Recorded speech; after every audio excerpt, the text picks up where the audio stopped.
donné l'opportunité au public français à travers la France de pouvoir venir nous supporter. Donc de mon côté, j'aime bien ça. Bonjour Jules, Jean-François Pérez, JDD. Les phases finales de Coupe du Monde, ça arrive souvent à des moments où vous aussi, vous avez à faire des choix pour votre carrière, pour la suite, même si c'est des rendez-vous fondamentaux pour vous. Où en es-tu? Est-ce que tu penses déjà que c'est important d'être fixé avant que la compétition ne débute sur ce que tu feras l'année prochaine? Est-ce que pour toi tu es à 100% au FC Barcelone ou est-ce qu'un mouvement est encore possible? Merci. J'ai un contrat qui court jusqu'en 2030, donc dans mon esprit, c'est assez clair. Après, je pense que quand on vient en équipe de France, c'est des choses qui, de mon point de vue, passent après. Je veux dire, là, je me concentre vraiment sur la compétition jusqu'à nouvel ordre, nouvelle info. Voilà, je suis au FC Barcelone et j'espère y rester la saison prochaine. Bonjour Jules, sur votre gauche Guillaume Trouillet, Beansport. Quelle similitude vous voyez entre cette équipe de Côte d'Ivoire et le Sénégal que vous allez affronter à la Coupe du Monde, que ce soit en termes de qualité, en termes de schéma préférentiel aussi? Et est-ce que c'est pour vous le test parfait, que ce soit pour prendre des minutes, mais aussi pour justement prendre des marques par rapport à ce premier match de la Coupe du Monde qui vous attend face au Sénégal? Merci. Je pense que c'est des équipes qui sont complètement différentes, avec des qualités différentes, des intentions différentes. Mais comme je l'ai dit, je pense que c'est une équipe performante qui a beaucoup gagné avec son sélectionneur et qui fait un bon travail. Comme je l'ai dit, on les a déjà affrontés, même si c'était déjà c'est vrai que 2022 ça passe vite, c'était déjà il y a 4 ans.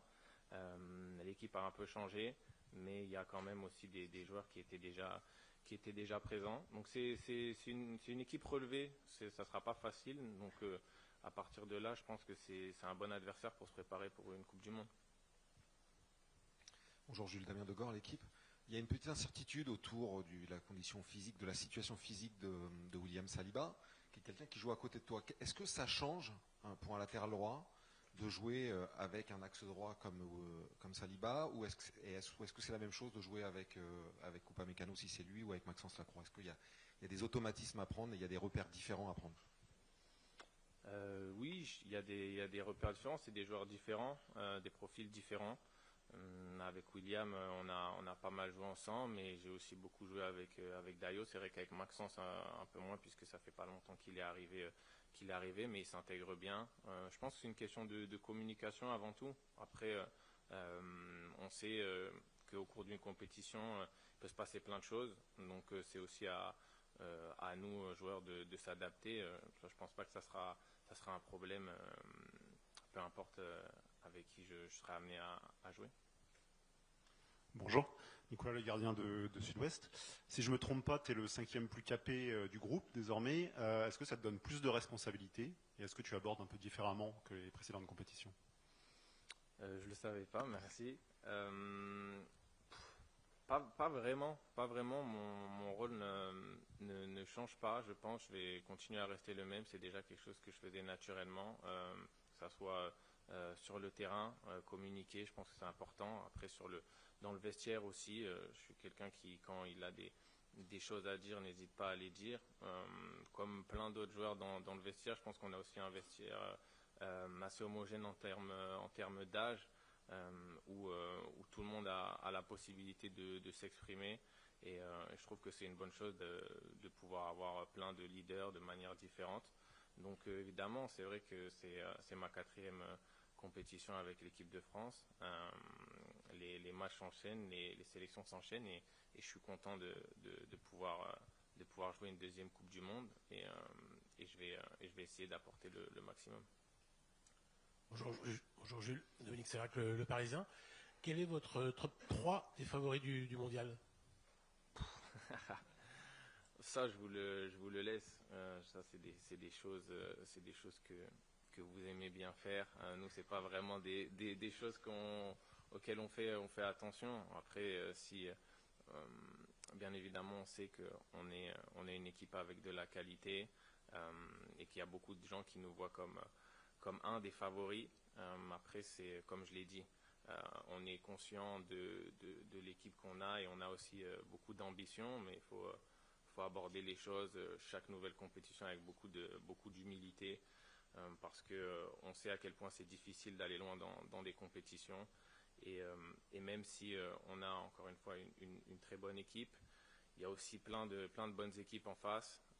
Il faudra démarrer très bien parce qu'on commence contre le champion d'Afrique, le Sénégal, et ça sera déjà un match hyper important. Donc on y va vraiment pas à pas, avec plein d'ambition, mais aussi avec beaucoup d'humilité.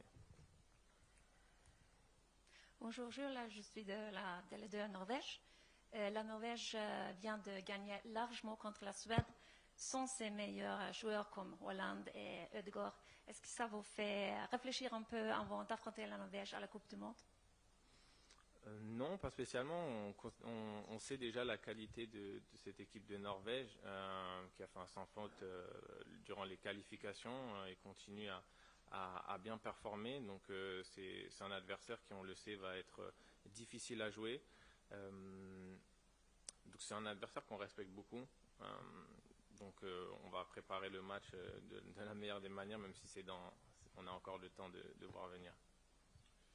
Bonjour Jules, Bastien Coquel, M6. Vous n'étiez pas là en mars, mais j'imagine que vous avez beaucoup parlé des États-Unis avec vos coéquipiers. Qu'est-ce qu'ils vous ont dit à propos des conditions et aussi de l'engouement du public américain sur les Bleus?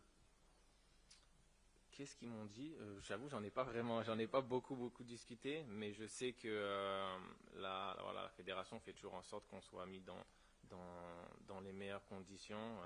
J'ai entendu que l'hôtel où on allait résider était top. Donc c'est important pour nous les joueurs de pouvoir préparer une compétition avec les meilleures installations possibles. Et après l'engouement, je sais que c'est une Coupe du Monde. C'est une Coupe du Monde, même si les États-Unis sont pas un pays de football. Il y a des sports qui passent avant. Je pense que c'est une Coupe du Monde, c'est mondial. Il y aura évidemment plein de supporters venant des quatre coins du globe. Donc je m'attends à ce que ça soit une belle fête pour le football, je l'espère. Jules, par ici. Julien Thomasville et DNA. Alors je vais te parler un peu d'un autre Français qui performe en ce moment aux États-Unis. C'est Victor Wembanyama. Je sais que tu aimes bien les sports US. Est-ce que vous en parlez un petit peu entre vous? Est-ce que ça vous inspire aussi ce qu'il est en train de faire? Et je ne sais pas si tu as vu le potentiel match 6 et quelques heures après le match contre le Sénégal. Est-ce que vous avez essayé de négocier avec Didier une virée aux Gardens? Non, on n'a pas, pour la fin de la question, non, on n'a pas négocié avec le coach. Ça sera une négociation, je pense, très difficile. Mais oui, bien sûr, on suit. Moi, j'aime beaucoup le basket. On est quelques-uns à beaucoup aimer le basket et à suivre la NBA. Donc forcément, en tant que Français, on est fiers d'avoir un tel représentant sur la scène internationale. Et bien évidemment que c'est inspirant. C'est inspirant ce qu'il réalise. Donc on en parle, ouais. On en parle et on suit. Et personnellement, j'espère qu'ils gagneront les finales. Merci. On va enchaîner avec Didier Deschamps. Merci, au revoir.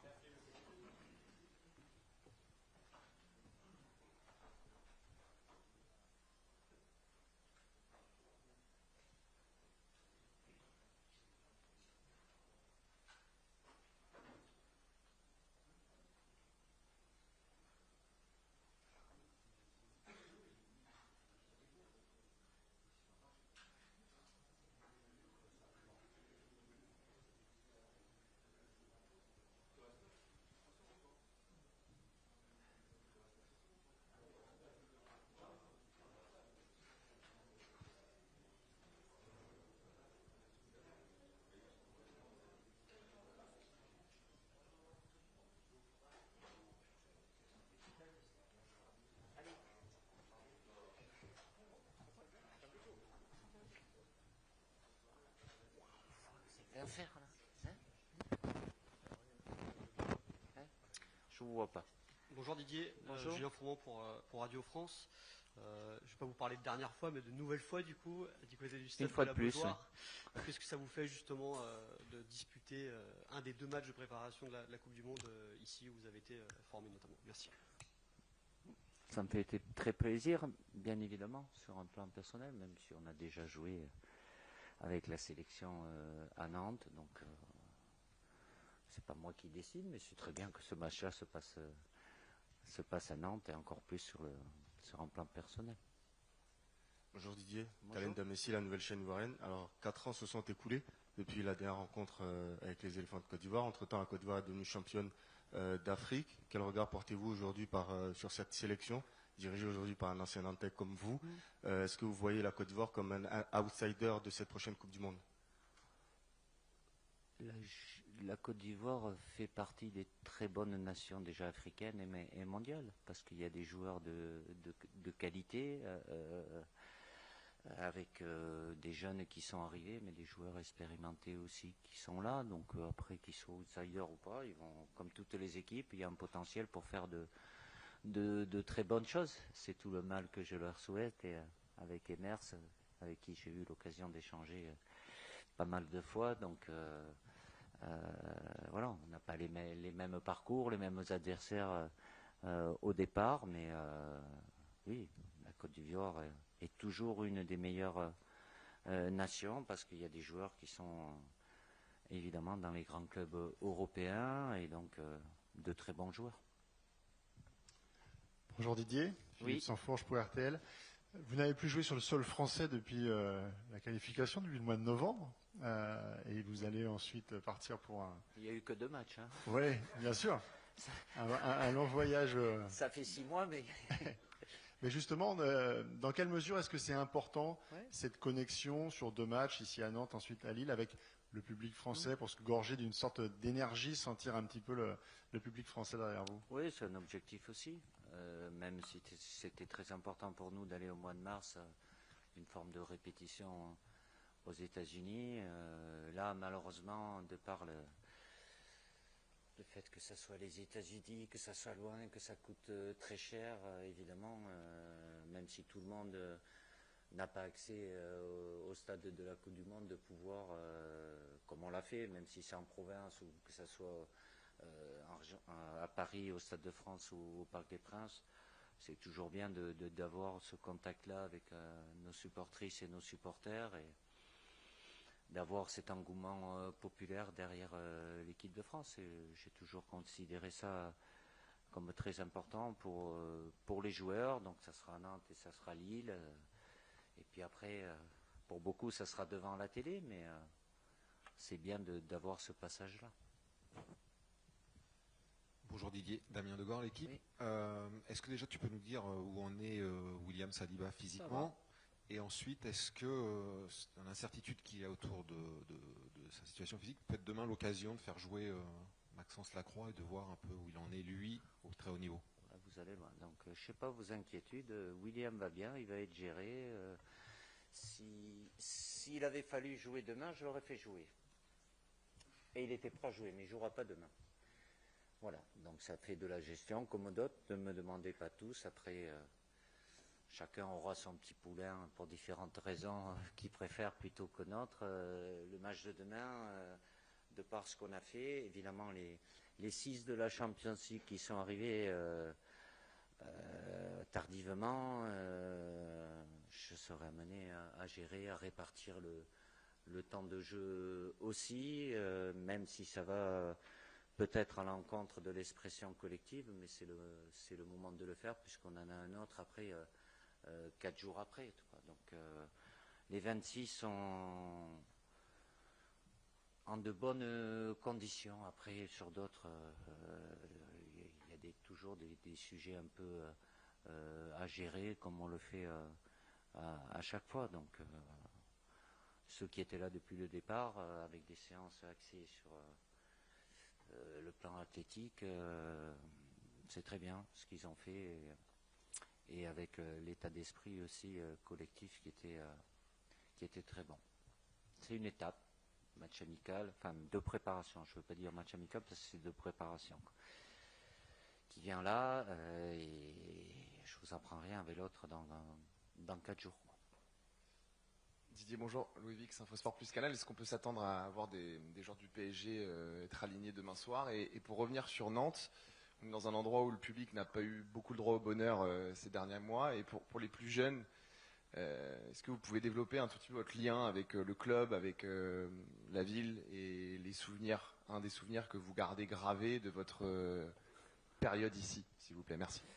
Les jeunes, je vais commencer par la deuxième. Les jeunes, ils n'étaient pas nés à ce moment-là, donc c'était avant 89, donc voilà, c'était une autre époque, une autre période. Malheureusement pour eux, et ça m'attriste de voir évidemment le FC Nantes en Ligue 2. Tant mieux pour eux, ceux qui seront là, qui puissent voir l'équipe de France demain, mais Nantes, comme Bordeaux, comme Saint-Étienne, voilà, c'est des clubs historiques et qui devraient être en Ligue 1. Mais s'ils n'y sont pas, c'est qu'il y en a d'autres qui méritent d'y être. Je ne dis pas qu'ils ne méritent pas, mais sur la réponse du terrain ne leur a pas été favorable. Mais ça restera toujours le FC Nantes, c'est le FC Nantes. Comme il y a d'autres clubs, que ce soit dans le sud, dans l'ouest, voilà, qui font partie de l'histoire du football. Alors, par rapport parisien, c'est ça? Je répète un petit peu, même si je ne vais pas vous donner tous les détails aujourd'hui. J'ai une séance d'entraînement, mais je serai dans la gestion avec les 6 qui ont été concernés. Encore plus pour ceux qui ont commencé le match, bien évidemment, de par ce qui nous attend derrière et de par aussi tout ce qui a pu se passer sur le plan physique et au niveau psychologique aussi pour eux, quoi. Bonjour Didier, Jean-François Perret, JDD en face. Oui. Je rebondis là-dessus. Vous avez récupéré vos 26 joueurs hier, ouais. définitivement. Est-ce que groupe. vous avez été, je ne dirais pas surpris, mais en tout cas par peut-être les états disparates de conditions physiques, de fraîcheur mentale, etc. Parce que évidemment les saisons n'ont pas été les mêmes, les réussites n'ont pas été les mêmes. Est-ce que c'est facile d'arriver en quelques jours à amener tout le monde au même but pour arriver le 16 juin contre le Sénégal? Les 6 ils sont arrivés hier, donc il y en avait 5 qui avaient beaucoup le sourire, qui ont beaucoup fêté apparemment.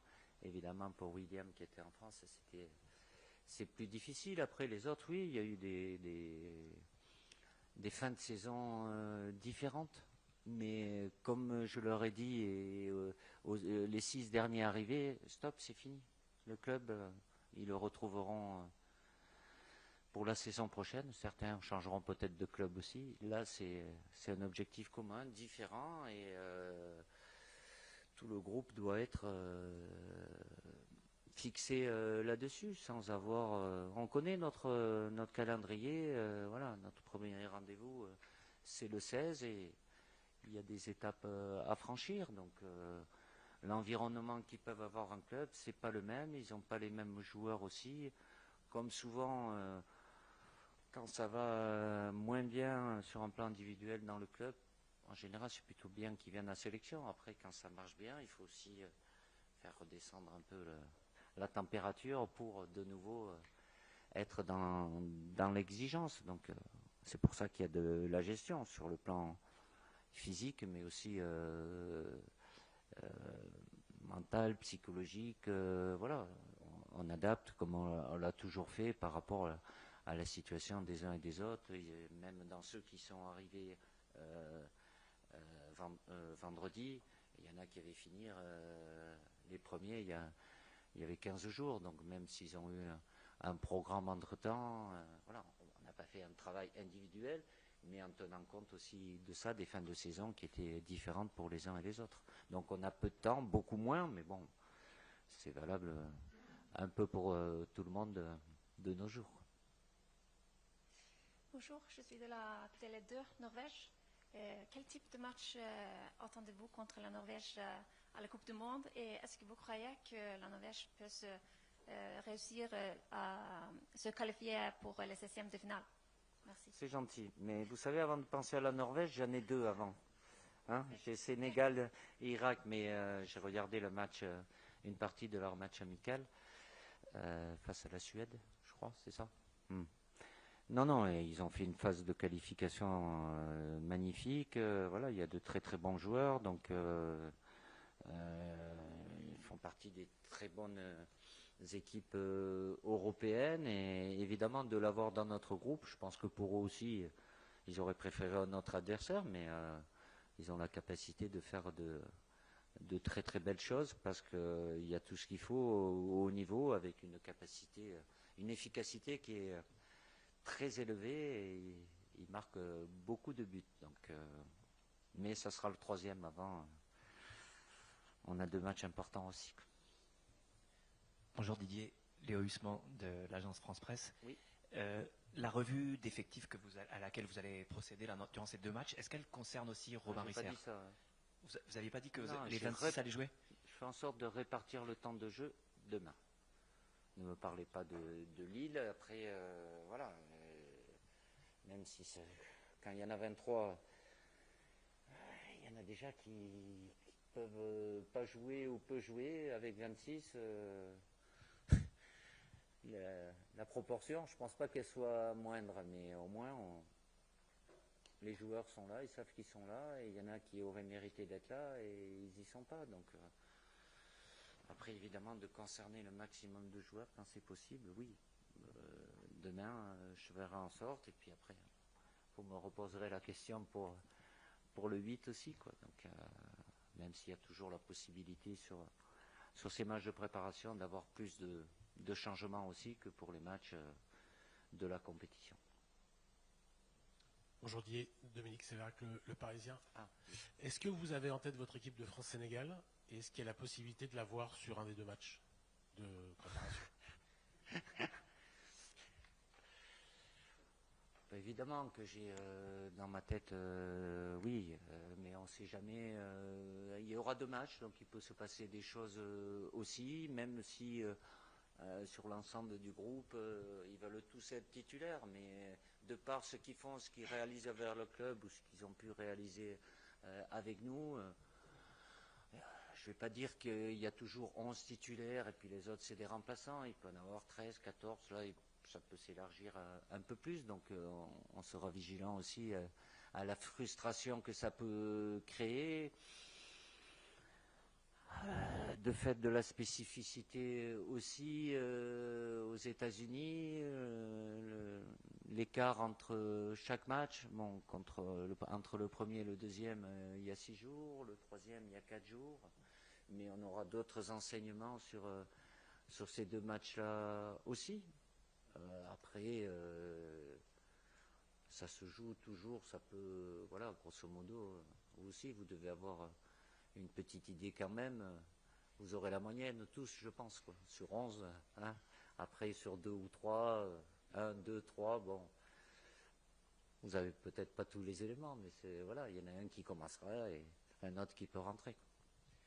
Bonjour Didier, Giovanni Castelli, la chaîne L'équipe. Bon, il y en a un qui devrait débuter normalement, c'est Kylian Mbappé. Il a eu une saison, je pense, non mais je veux dire, durant la compétition. On aura la moyenne, si on dit Mbappé titulaire, ça devrait aller. Non mais il a eu une saison sur le plan collectif qui a été compliquée avec le Real Madrid. Vous le connaissez bien. Est-ce que quand vous l'avez récupéré, vous l'avez trouvé bien psychologiquement? Et forcément, son ancien club qui gagne 2 fois la Ligue des Champions sans lui, est-ce que vous l'avez senti un petit peu atteint, ce qui pourrait être compréhensible? Merci beaucoup. Ah oui. Écoutez, Kylian est en pleine forme. Voilà. Physiquement, psychologiquement, il sait pourquoi. Il a eu, évidemment, j'échange avec lui, il a eu à parler avec les joueurs aussi, puisqu'il est capitaine, donc voilà. Après, c'est à mettre ça sur le terrain. Quand je vous dis, voilà, il y a les clubs, ok, ce qui s'est passé, là c'est la sélection, c'est un autre objectif et il a fait avec la première partie du groupe qui était là, beaucoup d'efforts aussi et il sait très bien, lui il a une expérience que les autres n'ont pas, puisque c'est sa 3e Coupe du Monde, qu'une Coupe du Monde c'est difficile. Et en face, il y a du répondant et que ça ne vient pas comme ça, sans souffrir et sans avoir des qualités autres que footballistiques. Mais il va très bien. Merci Didier. Donc l'entraînement ouvert le premier quart d'heure à 17h30.